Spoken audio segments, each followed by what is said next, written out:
And we're live. Hey, Bad internet friends coming at you on a Thursday. hey, it is a brand new world in which we live. Literally, Mhm. because it's January. 2025, full of Yeah, promise, yeah. excitement. I've seen multiple like jet cars and people with jetpacks and cybernetic android cyborgs. And that was just like in my little town. So I can't imagine if people who live in like Tokyo must be zipping around with the future. They probably have teleportation now. It's already like old fashioned. They're already bored of Yeah, they don't even use computers anymore. it. No, nah. Computers Just are live fat. stream straight into the mind. Yep. The mind stream. Mind stream. Computers are fat anyway. Mm-hmm. So we are here to say hi to Lancelot, as it turns out. Ooh, kitty streams are always good for views. Yeah, that's like 10 extra viewers right there. Also, he's Yeah. gross because he's been grooming, so I have to be kind of tactical with where I'm putting him. You also need a brighter shirt so he comes out better. It's black on black. I don't really own very many bright shirts. I'll see what I can do. Maybe I can spray paint him. So I have a questionnaire for you to kick off our topic today. Mm-hmm. So, 3 questions. The first question is, which is your favorite pasta dish? My favorite pasta dish is probably lasagna. All right. Secondly, who is your favorite French poet? Pre 1900, obviously. That's a tougher one. We can let the chat have a vote on that. I'm sure they all have their favorites. Oh yeah, absolutely. And the third is, what is your favorite dice? Like type, like D8s or D12s or. Obviously, handfuls of D4s are the most satisfying to roll. That is a deep cut since they don't actually roll. They just sort of slide across the table. Caltrops. Yeah. So my own answer to that is that it is, and this is funny because no game ever uses them, but it's actually the D12 because it's like sufficiently round that it like rolls well and it feels nice in the hand. But for some reason, like D20s have always felt kind of unsatisfying to me. It's like they're too round, like they're not going to stop. D12 has like some edges to it and some surfaces, and you know, it kind of makes a nice clattering sound when you roll them. They are the superior dice. Or you can get those D100s that like companies make where it is literally just a golf ball with like numbers printed on it. Tiny, tiny numbers. Unless you get a big dice. Yes. It's possible anyone who's watching is going to get like just a face full of Lancelot's butt. So I apologize. Well, we should address the 5 stars in the room that they're going to get evicted. And so we should pay their accommodation on Twitch. So Thank you for tuning in. Maybe at the end of the stream, as long as you keep typing, maybe we'll pay your rent. Who knows? Hey. It's only one way to find out. Yes, absolutely. So we are going to chat about dice, I suppose. Have you ever noticed that a D8 is just 2 D4s stuck together? I have not, but now I'm going to go like put 2 together and see if it actually works. It's true. It is. Just use the blue tack. Stick them together. Wait, wouldn't it be because you're like gluing? You're using up one face on each, so wouldn't it be like that's weird D6? I could be wrong. Yeah, maybe they have like in the factory they have like extra sides they put on them. Like you can't just use a normal D4. I guess my hobby hack isn't good. It's a bad one. I would wait until a little bit to request venture capital funding. But you had an experience or a realization for tonight's topic that you ended up with a bunch of dice that you don't really know what to do with. Yeah, so I ended up with the Mercs Kickstarter from quite a long time ago. Hey, Rat, how's it going? It's one of the locals. Hey, we have never actually played a game together, but we played in the same space many times. Oh, okay. So you're sort of gaming adjacent. That's right. Yeah. Yeah, so my dad actually bought the Mercs Kickstarter off his coworker to give to me as a present for like $50, and it was like a ton of plastic, which was really awesome. And a couple of tote bags and stuff full of minis, and like just tons of tiles which I can see use for, and like the game books, which I can see use for. But it has the Bespoke D8s with like little explosion symbols on them. Mm-hmm. And I was just thinking, like, what would I never possibly do with these dice? These Bespoke, never figure out a way to use them in some other game. Can I make my own game? Yeah, maybe. Yeah, I was saying before we started, or I might not have them anymore, but I used to have a huge pile of the dice from the Descent board game from Fantasy Flight. And I don't think they even use those dice. They use similar dice in all the games because like Doom had a bunch of them, but I don't think they like actually use the same dice in any of their games. So they are, and they all have like little skulls and stars and arrows and like I don't know Walmart symbols on them, whatever. But they don't really like fit anywhere. And it's kind of a thing because you're starting to see it a little bit. It used to be more of a board game thing, I guess, where you would have like weird dice because like for a board game, the dice are just, you keep the dice in the box and you just use them for that game. There's not really an expectation you can use that stuff anywhere else, right? Yeah. But yeah, like miniatures games have always just used, the standard RPG dice, like, maybe a handful of D6s or some D10s or something, or rarely, sometimes you can get the full like polyhedral dice, but then I was thinking, because when I did the original 5-core, it was all rolling 1s and 6s with all the other results having no effects. So that's basically is a bespoke die. It's just that it's one that you could kind of see the camera on his stupid face. Cat cam. Yeah, he is biting me and chomping because he thinks it's time for like bonus dinner. Oh yeah. But that is kind of like bespoke dice. It's just that you could use them with like, random D6s because you're just looking for 1s and 6s. I remember I bought like a big, either on Amazon or something, you could get this big like bag of blank dice, and I tried to like write symbols on them with permanent markers. And they looked like shit and they wore off real bad because permanent markers aren't as permanent as I was led to believe. Or they don't bite on like that hard plastic kind of surface. I remember back in the day, we would try to like make our own dice with like taking regular dice and like painting over them and then painting symbols on them. And it was like even worse because it just looked like garbage. But, I guess the question is like, does it affect your like interest in a game if it has weird dice in it? I used to think yes, but then after playing Warhammer Underworlds, I'd say no. Mm-hmm. But like, I don't necessarily want to be limited to bespoke dice, but sometimes it just kind of makes sense. Well, I guess for me, it's because I'm kind of disinclined towards them, but I think part of that is like, if it doesn't feel like it's really, like if it's not doing anything extra, then I would rather just have like normal dice. Because then like, if I lose my dice, I don't have to go on eBay and pay like $8 for another die when I can just get some like D8s or whatever I need. Whereas, so for example, like the old ones from Descent or like the Doom board game, if anyone remembers that one, they had like multiple symbols on each side, and it was like a whole complicated thing where like certain weapons would use certain symbols and do different things. So if you had a special character ability, then this symbol would give you more range and that symbol would be damaged. If you have a different character, like it's a whole. And it was cool because like you could get all of these like unpredictable things, but it was also like it was impossible to predict how anything worked because every like weapon would be like roll 2 red and 1 yellow and 2 green dice and convert half the symbols to this, and so it was really impenetrable.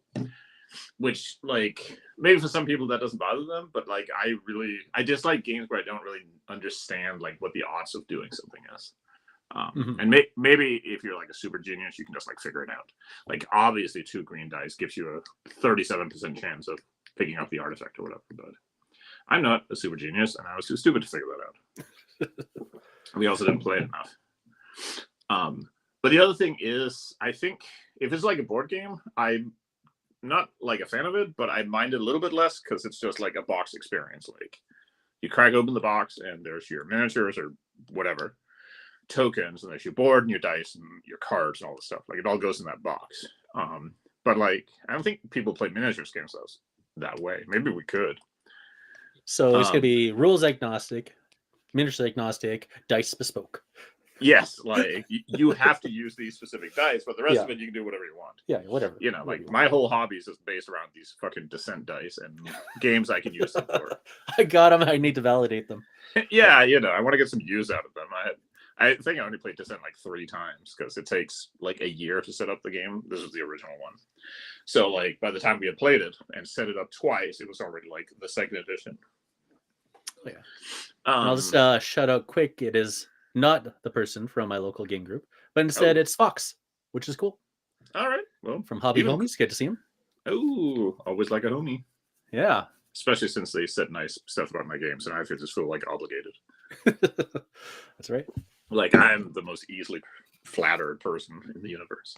But I wonder if that's also part of why, like the tradition of it is part of why, like most miniatures games don't. Because, like I said, you could kind of make bespoke dice. Like you could just say, you know, especially like a D6 or D8, where there's not that many faces. You say like, okay, a 1, a 7, and an 8 is like these specific things, and the rest of the numbers are just ignored. Mm-hmm. Or like the numbers count, but on like, because a lot of games have like, if you roll a natural 10 or something happens, you know. Mm-hmm. So you can kind of do stuff like that, but there's not. I'm trying to think of games that really like do this. Yeah. I tell you what I'd hate the most, I think, is having to do conversion charts. Oh, so if I roll this, then I need to look at the results. So I roll the D4, and then I look at the chart to see what the D4 means. Yeah. But if I roll 2 D4s, then it's a different chart. It's like if you've ever seen people. Have you ever played Dirt Side 2, the 6mm sci-fi game? The chit game, yeah.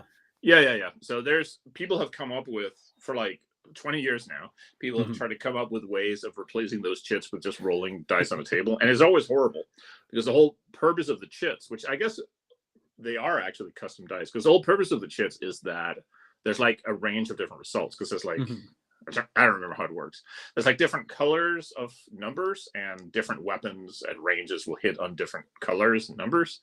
I never got as far as trying it because the chit thing.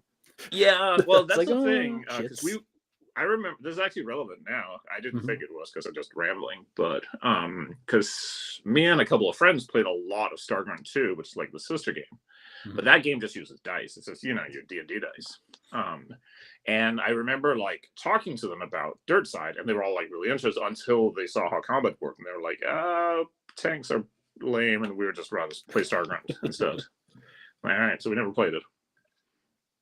Well, I played it like once ever, but but yeah, so that was the case where like having weird dice like discouraged people from playing the game.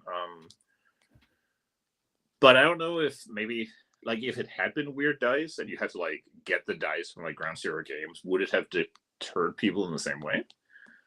Because there's something about like, I don't know, like there's something more tangible about like rolling dice. Like it feels more like what you're supposed to do anyway.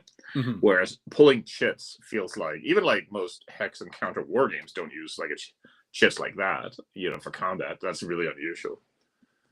Like you're more likely to get, you're more likely to get combat out of like a card deck. Like we played, me and my friend Torben played a game where all of the event cards also had like, it was kind of a dice roll at the bottom, and you would find like there was like a little table of the different odds. It would tell you with that card like who won and so on. Which I again don't know if that was like a gain over just like rolling d6s, but it was a different way of doing it. I guess they just didn't want any dice in that game.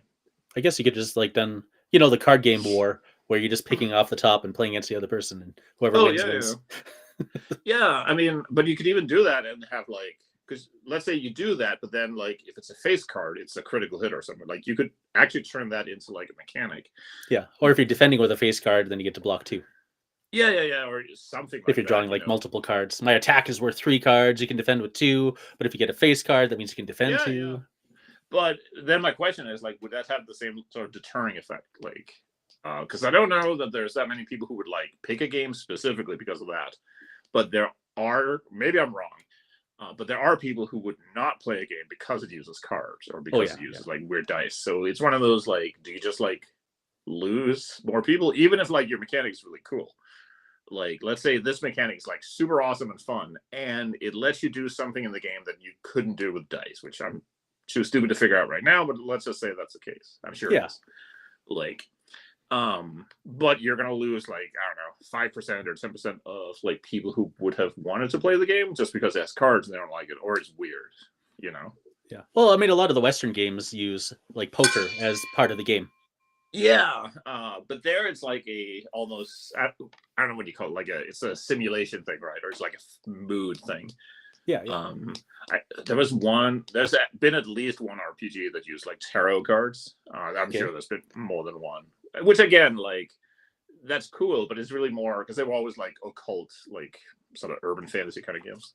Yeah, battle events be cool by tarot cards. Mm-hmm. Oh, that's cool. Yeah, I can totally see that. But it raises a question, I guess. So you have all these dice from games you don't play anymore, and you know, nerds never throw anything out. Like, I still have dice from like games I don't remember. I can't reach my dice jar right now, but so what do you do with all those dice? Like, do you try to find like something to do with them, or do you just hang on to them because they're weird, or like you don't remember where they came from? Just get frustrated one day and throw them out. Yeah, you know, I've had these for 10 years. I don't want them anymore. I have this big box. Sell them on eBay. Yeah, like rare OOP dice. Somebody will know what they're for. I have this box of like counters that I just kind of generically use. Most of them are Stargrunt counters, but there's some random stuff in there too that is generically used when playing miniatures games. There's some like broken and suppression counters and stuff like that. They're just handy. But there's one counter in there that just says hover on it. I have no idea where it came from. I only own one hover counter. And I can't imagine what it's from because I rarely play like vehicle heavy games. But I don't know if that's even what it's for. But it's gray and it says hover. If you stand on it and you ride around like a hoverboard. Yeah, but only one guy because I only have one counter. Yeah. You can only take one hoverboard per army. That's right. Well, I was thinking if I had to use these dice for anything, I don't know what I have, but I know there's different colors. So it'd have to be a system that uses colors. And all I remember about these dice is that they have explosions on them. Yes. I don't know if they have any other symbols except for like explosions. So like it might be nothing, 1, 2, or 3, I think. So it's got to signify some sort of result. It must be a defense dice, though. Usually there's a defense dice. One's attack, one's defend. Yeah.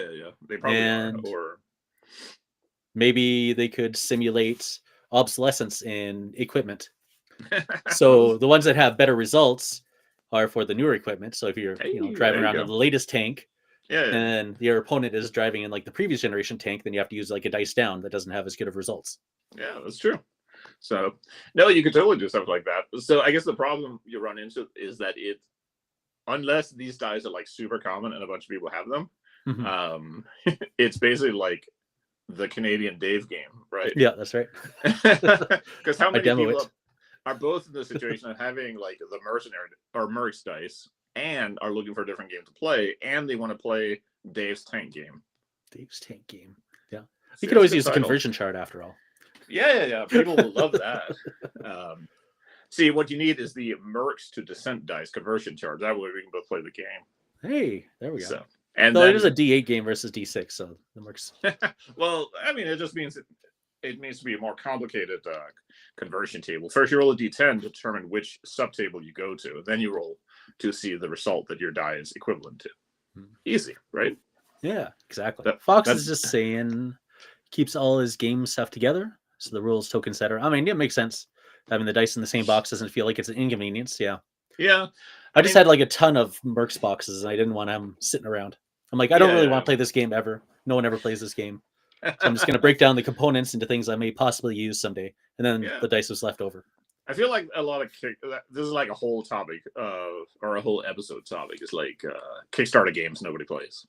Because I feel like that happens a lot. Like I remember I was looking at I'm trying to remember this is when I was on Twitter. But there's one Kickstarter for some cyberpunk game kept getting promoted like 200 times a day, and it was both like regular posts, but it also showed up as like a paid post or whatever. And it had a bunch of models, and then like I have literally never seen those models again after the crowdfunding campaign. And I've never met a person who played it. And I also don't remember what it was called. And I don't mean to like back on the person because they were probably very nice.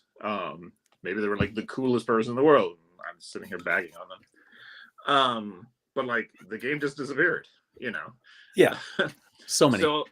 And like if you're making a game, especially if you're making, because I'm kind of I like the idea of like a miniatures game that like comes in a box and it has like, here's your dudes, here's your dice, counter, like all the stuff. Like it is a board game, really. It's just a mini game, right? Like I think that could be really cool. And maybe you expand on it, but like it has that quality. But you also like driving up the cost a lot because the advantage is saying like, okay, here's a rule book, here's some miniatures, but like you need some markers or tokens and you need some dice. Just go find like some stuff. Get your own dice, you know, everyone has anyway, and get out your box of counters with a hover token in it so you can play the game. Whereas if you have, because each of those is like, you're not getting the dice from the same company that's making the box of the game. The box doesn't come from the same company that cast the miniature. You know what I mean? Mm-hmm. Yeah, it's a big chain of logistics. Yeah, and like if there's one thing Kickstarter has shown is that like anytime you have more than like one person involved, like something is going to get fucked up somewhere. So you need these special dice, but you get, you know, the test version, or I don't know how it works. You probably get like a prototype or something, and they look like shit. So now you have to delay the entire thing by like a month while the Chinese company like cast the dice again, or you find out there was a problem with like the digital files you send them or whatever. Yeah. Well, we use a completely different software. We have to translate everything. Yeah. So the whole thing is like fucked up. So now you have to wait like a month to launch your game, and everybody's mad and posting mean things about you on Bluesky or whatever. I just like Bluesky's the mean place. Yeah. I mean, I guess all social media kind of is. It was just on my mind because I was just on there. Oh, okay, yeah. Actually, so far it's kind of nicer, but that's only because like everyone hasn't moved over there yet. Yeah. So everyone's like on the best behavior. Like, you know what? We could all be like nice and normal people talking to each other, and that won't last because nobody wants to be nice and normal on the internet. You gotta start the clock. See how long. Yeah. Like everyone is already starting to like get drunk and like throw shit at the walls. But you know, like, yeah, you're just kind of like expanding the range of things that can go wrong for your game. And consequently, like fuck up, especially when you are in a Kickstarter situation where like you've taken the money and now you have like whatever, like 500 angry people who want their shit. You know, and like, yeah, waiting on those goddamn dice. Yeah, I mean, there's still people who are waiting on what, like Robotech Tactics boxes. No one's waiting for that anymore. They finally called it. I think it took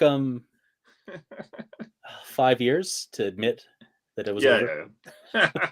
I mean, at some point you gotta like give up on it. Like, yeah, it's like, okay, guys, actually, it's just not going to happen. So yeah, if you want some old shitty stuff, you can have it. Otherwise, you get nothing. Yeah. That was your options: nothing or some old shitty stuff. Yeah. You know, your morning schedule in the calendar is like get up, brush teeth, do exercises, post on the Kickstarter page so you're angry. Yeah. Like for 5 years. Dude is fucking ripped because he's been exercising every day that he doesn't have his tactics box. That's right. So I guess in sort of like talking myself out of having bespoke dice in games, but I do think there's some games to be had, but I wonder if it's like the wrong ones. Because like when I did the 5-core stuff and it was just 1s and 6s, it was basically, I kind of kicked around the idea like, what if there's only 3 outcomes on any roll? There's nothing happens, something happens, or like something major happens. That was basically it. Okay, yeah. And they all kind of fold into that. And then it was like this challenge of piecing it all together. Like, if anything you can roll for has to have those 3 outcomes. Or you could scale back and say there's only 2. Something happens, something doesn't happen, right? So it's like 1 or 6 happens, 2 to 5 doesn't happen, or the other way around. 1 or 6 doesn't happen, 2 to 5 happens. Because then it was this idea that you could just grab some dice and roll them, and the only thing you're looking for is like 1s and 6s are easy to pick out, like visually. You know, like you're not gonna get. They don't really look like any of the symbols if you have dice with like pips on them. But then, you know, like it could just as well have been like 5s and 6s, or it could just as well have been, you know, oh, but then you can have like dice modifiers to them, because that's the other thing with like weird dice, they're never like modified. That's true. Maybe they're re-rolled, like you can pick up some and roll them again, or you can add another die, but you never like, at least I've never seen where it's like, well, if you roll 2 or more skulls, then you can add another skull or something. Like that's just not a, like the dice. I guess the cool thing is when the dice on the table, that's just what they are. Like you can't mess with them. You can't change them. You can't do anything.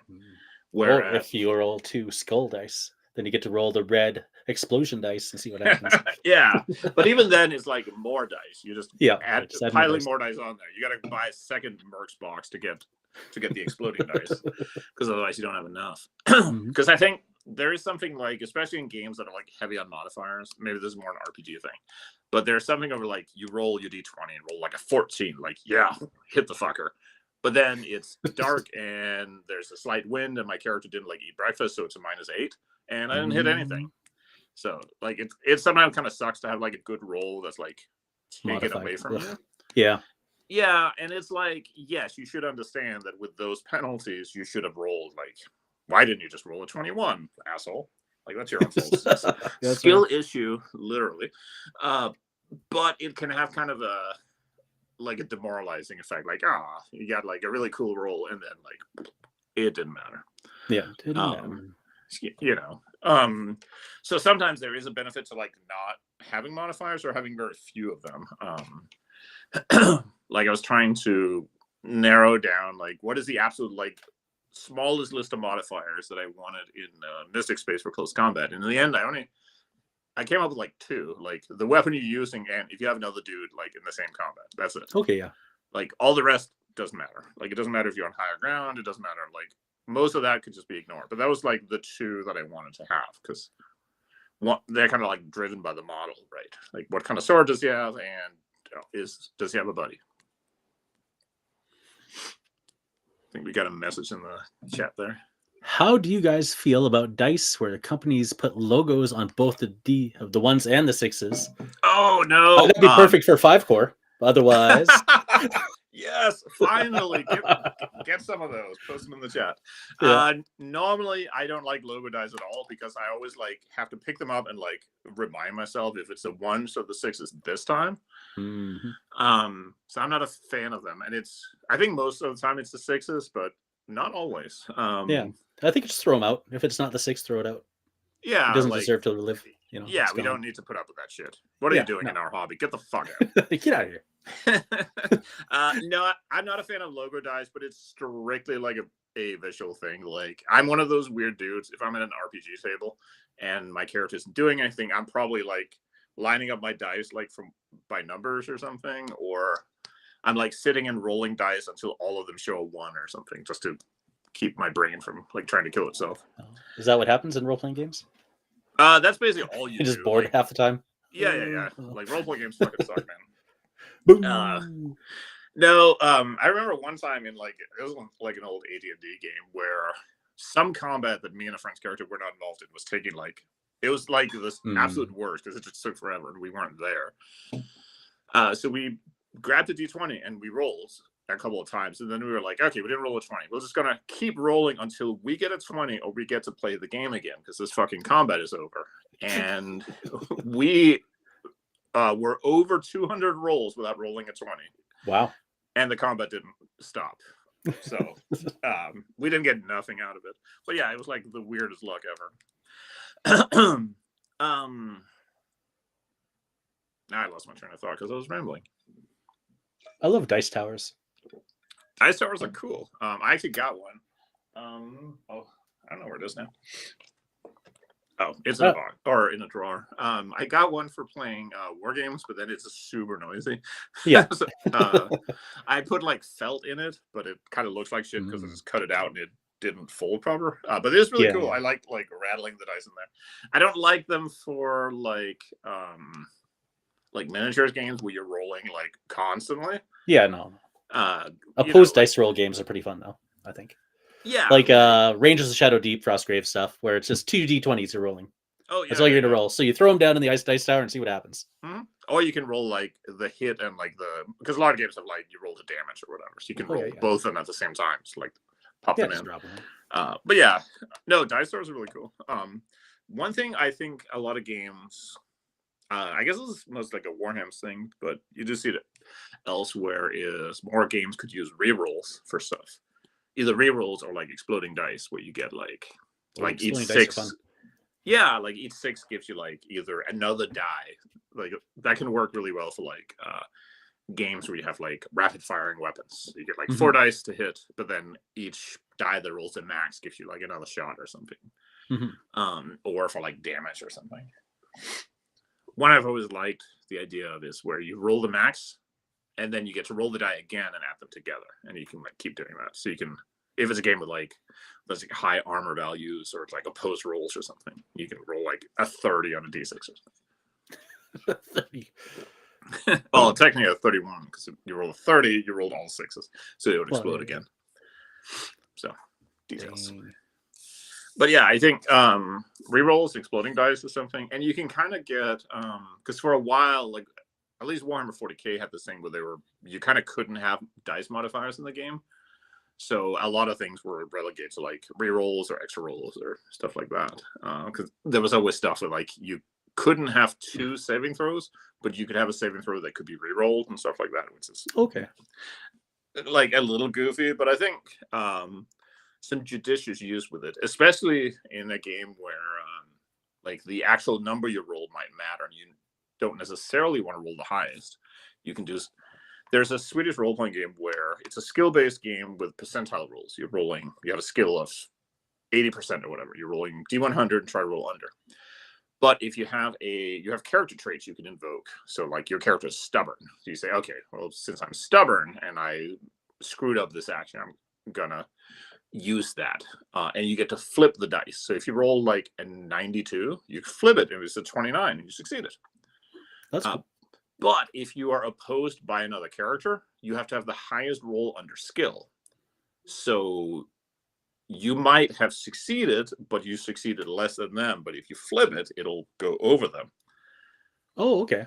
So, but if you're in a, but you could also be in a situation where like you rolled a 19, so if you flip it, it becomes a 91. So you can't succeed because your skill isn't that high or whatever. So it's really interesting. It adds like a little extra like finesse to it. Sometimes your ability or whatever will help you because flipping the dice will make you succeed or make you beat your opponent, but other times it won't because there's times where being stubborn just doesn't, like, you're just not good enough. It doesn't matter how mad you are about it.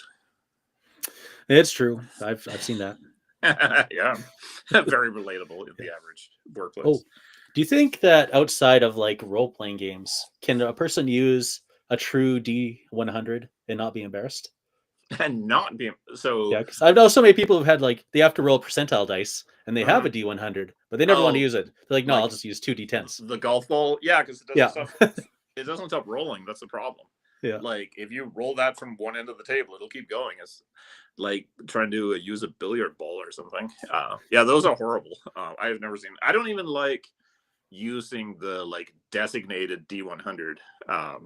Like the one that is like 10, 20, 30, and then for whatever reason, I think because the first dice that I had didn't have one, it just had 2 regular D10s. I don't think it was supposed to because they were just Chessex dice. Yeah, they were like packaged wrong or something. So I always got used to, like, my whole life, the way I've always done it is the darkest color of the D10s is the 10s, and then the lighter color is the 1s. Okay. So, and it just makes intuitive sense to me. I know some people who will do it where it's just like the one that lands furthest to the left is the 10s. Well, I guess that makes sense too. So, but yeah, like those like custom D100s are 1, strictly for like conversation pieces, and 2, so that when your girlfriend drops you, she can give that as justification. Everyone's like, yeah, fuck that guy. Yeah. Like, we don't blame you. He always rolled the D100. Yeah, he had 2 of them. God damn. Like, what are you going to do in a relationship like that? That is doomed. D1000. Yeah. It's like dating an Avenged Sevenfold fan. It's just not going to work out. But yeah, I don't know. It's like people who have those like custom D3s where it's like a D6 and it has like 1, 1, 2, 2, 3, 3. Like that's fine, but I don't know. That's just something. I guess I'm like a dice purist, which is like the dumbest thing to be like a purist about. But like, I just like the standard like polyhedral dice set. You get, that's what you get, and that's what you got to make do with. Though it does make a lot more sense just to half a D4 or D8 instead of rolling a D4. Yeah, that does actually work better. If you want to be really cool, you take a D12 and divide it by 3. Ooh. You know. Or D20 by 5. Yeah, that D100 by. something. 25? That will definitely not be gnarly at like 2 a.m. in the final boss fight. That's all I'm doing from now on. Yeah, I think even like D100s, like it's just kind of like ignored and shamed when it comes to miniatures games. Like the only one I can think of that was like not a bad game was like Face of Battle, and a lot of people would consider that a bad game because it's kind of overcomplicated. Because it was one of those games where you had like 5 like levels of cover, like how protective the cover was, but then you also had like 4 or 5 levels of like how in that cover are you.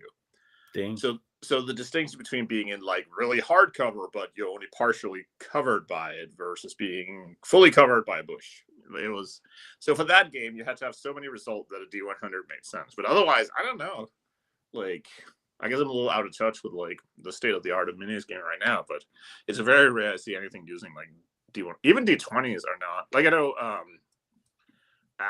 what is it called, the wizard one, Frostgrave. yeah, that uses D20s, and that I almost wonder if that's not like because they wanted it to feel a little bit like a role-playing game. There's like the swingy opposed roll too. Yeah, there's like you literally have no idea what's going to happen because there's way too many variables. Yeah, because the number of modifiers in the die aren't like that high, so yeah, it can go like, that's the thing with it, like with any die, like you can, your chance of doing the best possible and the worst possible are the same, right? Mm-hmm.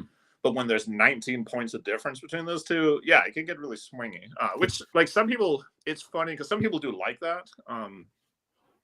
But it's funny, I never see people like specifically say that they like the swinginess in Frostgrave. I only see people complaining about it. But then I also I always tell people, I mean, I love it. Yeah, well, that's the funny thing, because I see a lot of people who say in 5 leagues that they wish it was more swingy. So you only get people commenting on it when the game they're playing doesn't have it the way they want it. Yeah. Like, I wish it was horses. Yeah, no, fucking swingy horses. Yes, horses and D20s. Yeah, like Fox has got a question for you. Yeah, if we can interrupt. Yeah. When designing a game, how do you choose how many modifiers, rerolls, extra dice, etc., as opposed to adding unique mechanics and keeping dice rolls consolidated? Ooh, that is a good question. So there's like 3 answers to that. The first is you just make something up and put it down, and then it turns out it works okay, and you don't fuck with it because you don't want to go back and break everything. The second is what the Germans call Fingerspitzgefühl, which I'm sure I'm saying wrong, but like fingertip feel. Like, there's like a sense for it, for when it feels right. There's, especially for like adding more mechanical like chunk onto your core sort of. Like if your core gameplay is like moving and shooting at guys and they fall over and die, you're gonna have some basic mechanics for that. And there's kind of like a limit to how much you can bolt on top of that. So if you have like dice flips and rerolls and things that have it on natural rolls and modifiers and an opposed roll, and that can, you know, like that gets, it's easy to get like buried. The last part I think is, when it comes to modifiers especially, you kind of want to think about like the dice type you have limits that a lot. If you're using D6s, which I'm usually really fond of, you only have, like, there's only 6 possible outcomes, right?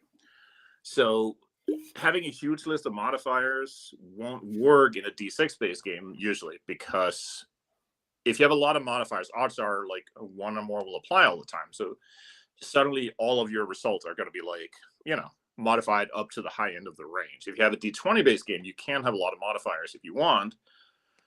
But the flip side is you can also end up with a lot of modifiers that don't matter. Like, can you, off the top of your head, remember like a time when like a +1 modifier in a D20 based game like mattered 1 bit?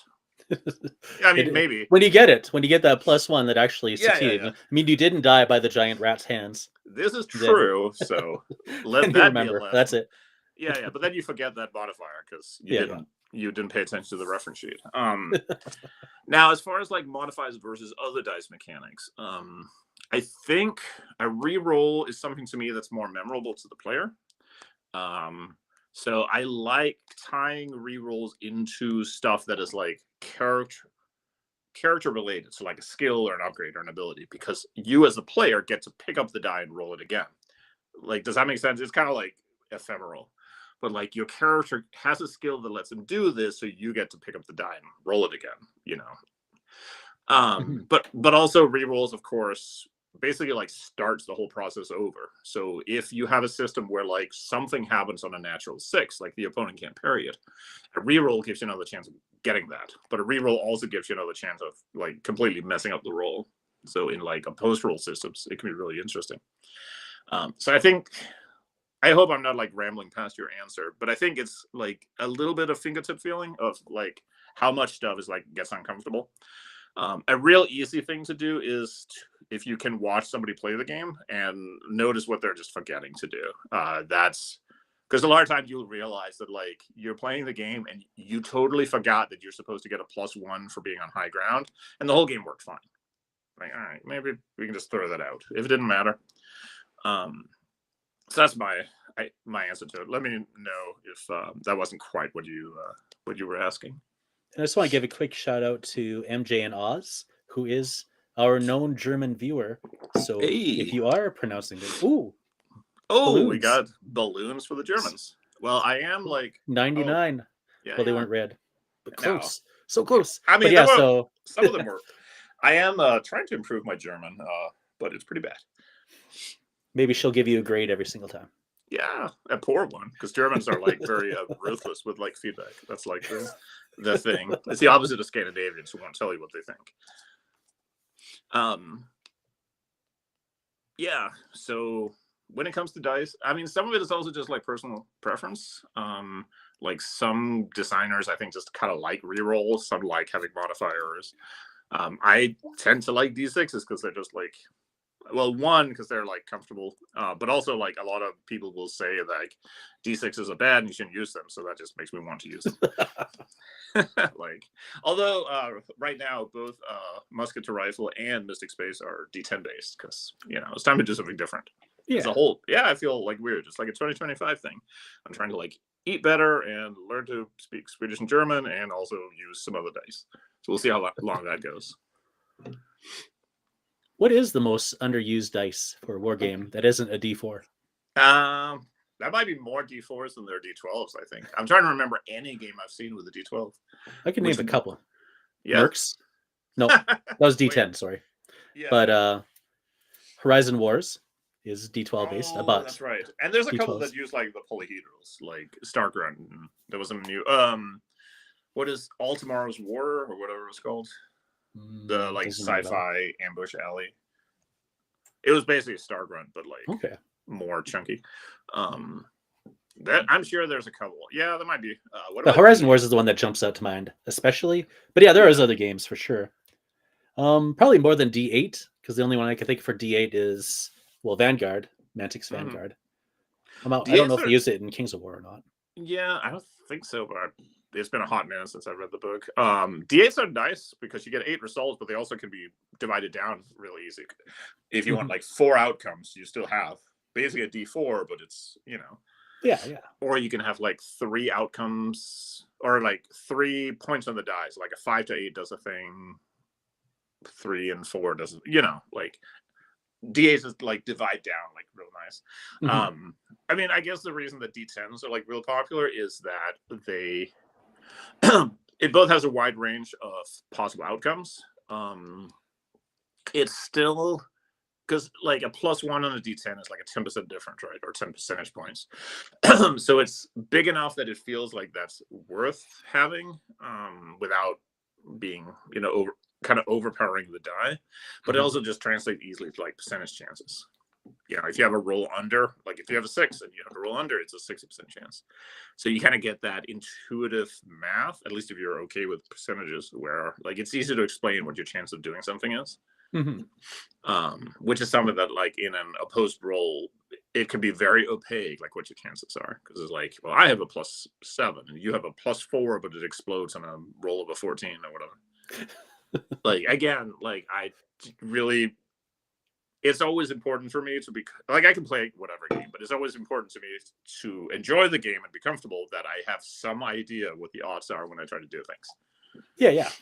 Because otherwise it becomes just like, just try, like, is it better to shoot my pistol at the tank or like bomb it with a jet fighter? I have no idea, because it's 3d12. Look up at the table and they explode on 10s.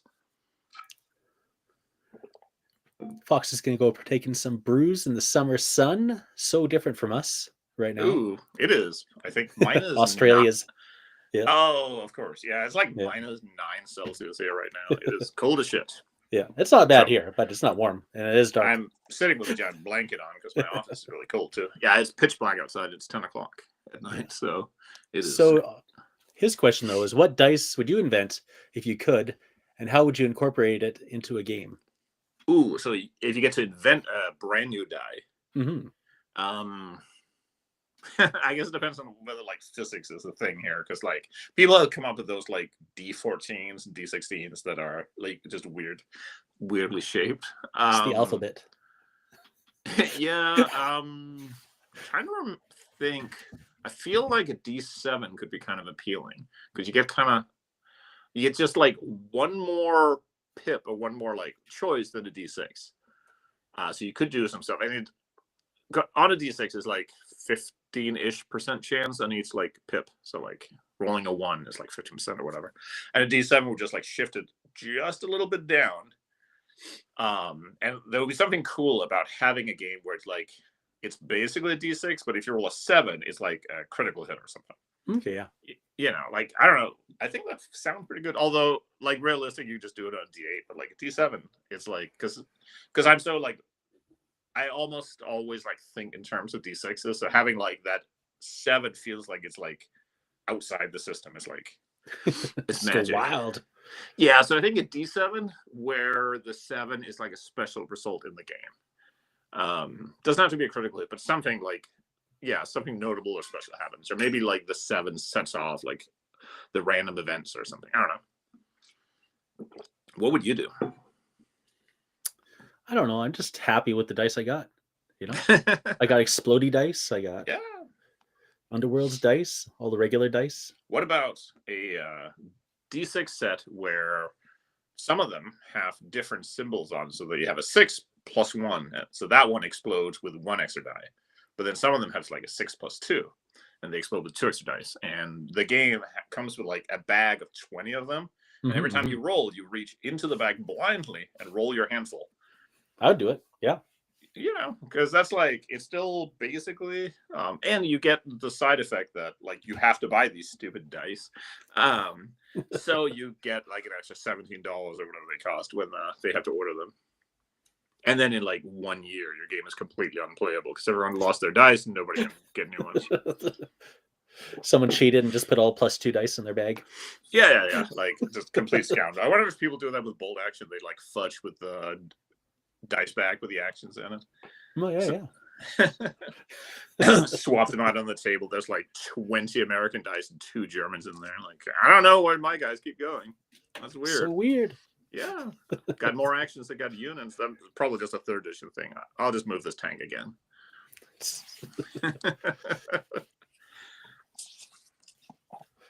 All right. So I think Dice Talk has gone some pretty good places. Yeah. And we can move on to your promo. Yeah. Talkie bits. The shameless shilling today is for Muskets rifle, which is one of those things that has been like brewing for like literally 2 years now, I think, including like 3 different rule engines for it. But now it's actually, I got some help from a couple of people who sort of helped bang out scenarios and a few other things. So now it's actually like getting close to being done. So it's a historical game. Just remember, we don't just do sci-fi here.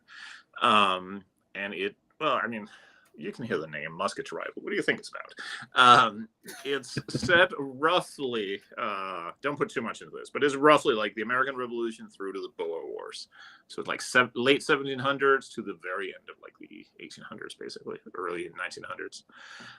It is a true skirmish game. So all you do, it's got to be single-based. And so on the low end, you might have like 20 guys.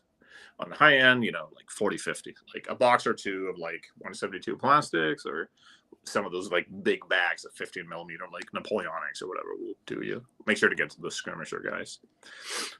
It is a true skirmish. So you're 20 guys are 20 actual guys skirmishing, like 2 feet apart and all that stuff.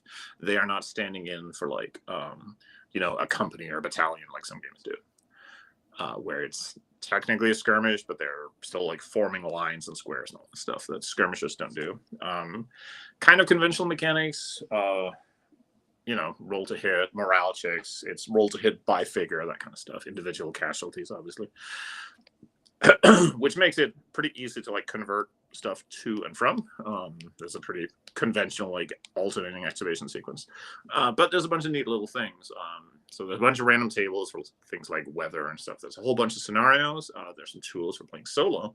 So if you want to just play that one black powder period you've always wanted to do, but you can't talk the idiots at the club to play, you too can play the Second Schleswig War at home. There's some campaign rules, so you can you can follow a character, you can have units kind of get upgraded. It's not like a full like narrative, blast. This is really intended as more of just an old-fashioned war game, but with some of those extra touches that we always kind of do. And it's just really cool and fun. There's a point system included, so you don't have to like know that much. If you have a general idea of what's going on in the historical period you're playing, you can look at the troop types and pick, what do you feel fits for your army, or even just what you want for your army. You pay the points and you go have a battle.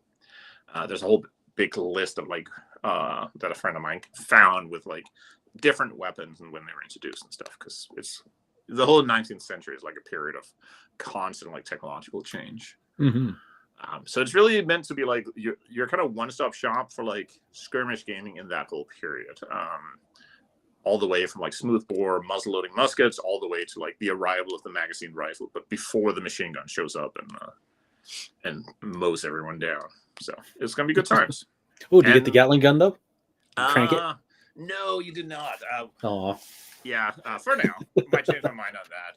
Left out heavy weapons because it's one of those things where once that shows up, either it's not really skirmishy, like not cannons at least. And it becomes this thing where either it has to be like not very good, in that case, like it'll just do nothing, or it has to be like boosted so that it basically like dominates the battle. So yeah, we're just focusing on like infantry and some horses running around. Some of the horses, grenadiers? You can totally, yes. But they're not really bomb-throwing grenadiers are not much of a thing at that point. That's really more of like a 1600s, 1700s kind of thing. The problem is you can only throw them like over there. And they can shoot you by now, so. Yeah. So when you hear like grenadiers and like Napoleonic wars, they're just like grunts with like a fancy hat. But yeah, you can do a bunch of stuff. So we're really excited about it. The game should be out this month. It'll just be a nice little PDF release back to the old-fashioned way of doing stuff. But yeah, if for people who are like new to, there's a little bit of explainer stuff. It's not like a super in-depth, look at skirmish tactics or anything. But if you're kind of new to the period and you like the idea of a game like this, where there's a little bit of character to it, you can do a little campaign, and you don't have to paint up like a 300 model Napoleonic army or something. Like I said, get a box or two. I guess you got to get 2 boxes because you got to have like dudes to fight of 172 plastics and kind of. Unless it's Civil War. Yeah, but everyone always wants like different Union and Rebel minis, even though they would most of the time they would look the same because they're just like a bunch of dudes in rags. But yeah, you totally also can do Civil War. You can do anything you like. I think MJ and Oz could be quite interested in this. She plays a wide range of periods and. All right. She likes gunpowder.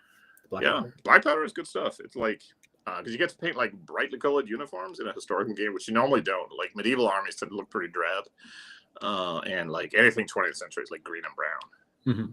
So getting to paint like bright red dudes. Plus, a lot of this stuff is like fun to research. Like, and it's kind of like the final level of being a miniatures gamer, right? Like you start playing sci-fi, then you get into World War II, and then at some point, like you just get old, your kids don't write you anymore, and you just want to learn about Napoleonic naval battles or something. That's where we all end up. So naval battles. Absolutely. So yeah, that is Musket to Rifle coming out soon.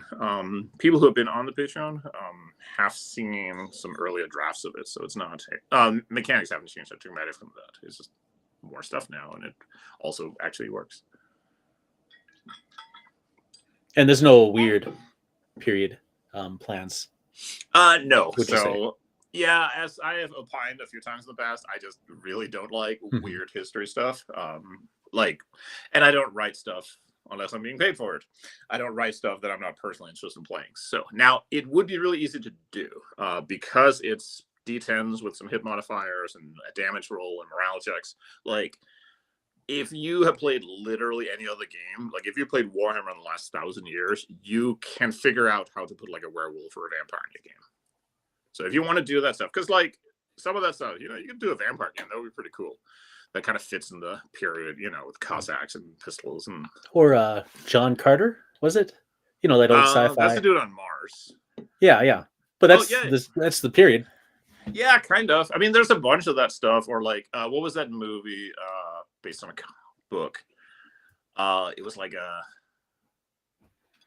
I'm trying to remember what it was called. The dude had a pistol, and there was like demons and witches and stuff. It was made. Oh, Solomon Kane. Oh, okay. Yeah, I never read that. No, the movie was. It was one of those where like it was like half of a good movie. It could have been okay. Or like Brotherhood of the Wolf, I think. I mean, you could do a bunch of stuff. Yeah, that was a good one. Yeah, you could do a bunch of stuff that would totally work. It wouldn't be that hard to do, but like, as far as me writing it, probably not. All right. So, but don't let that deter you. If there's one thing I've learned is that it doesn't really matter what the designer like says the book is about. People will figure out like what it's about for them. So, how do I make the fantasy 5 parsecs in the sci-fi 5 leagues? Yeah. When we announced the Forgotten Ruin book, one of the first questions was somebody asking if they could take their 5 leagues warband and put it into Forgotten Ruin. Like, you could, but that's like the complete opposite. Like, the entire point of it is that it's modern soldiers in a fantasy world. So it's like, yeah, go for it, but you're on your own, man. Do you have any other IP work coming up that you can't talk about? Yes. In fact, one is almost done, and everyone will be like really excited about it. But I can't say what it is yet because it hasn't been announced. But it'll be announced like MLP. It could be. But it should, I think, because I've seen the cover art now, which usually means that they're pretty close to like announcing it. So that is happening. And yeah, that's the only one. The other one is that I don't think I can talk about yet either, is like something that people won't be that surprised about. Okay. But it's less of an IP thing. And then on my personal side is just Muskets Rifle and Mystic Space, which I guess is an IP. Yeah, definitely. So, but there'll be much more to talk about with that next time, I think. Sweet. I was thinking, well, I'll talk about it afterwards. But I think it's a pretty good point to wrap up. We have apparently 2 people viewing, which could be us. We could just be talking to ourselves. Yeah. Well, that's fine. Well, we had a couple of questions, so that was exciting. Some participation. I hope the answers made sense. If you're watching this after the fact tomorrow over your morning coffee, I hope it's exciting and doesn't fill you with disgust. Like, that could happen. That would be bad. We want your breakfast experience to be pleasant and comfortable. Yeah, or if you're washing the dishes, then just motivates you to scrub harder and get cleaner. Yeah, exactly. Like, that answer was stupid. Now I'm going to fuck up these dishes. D7s? God! Oh! Exactly. D7s? That was the dumbest thing I've ever heard.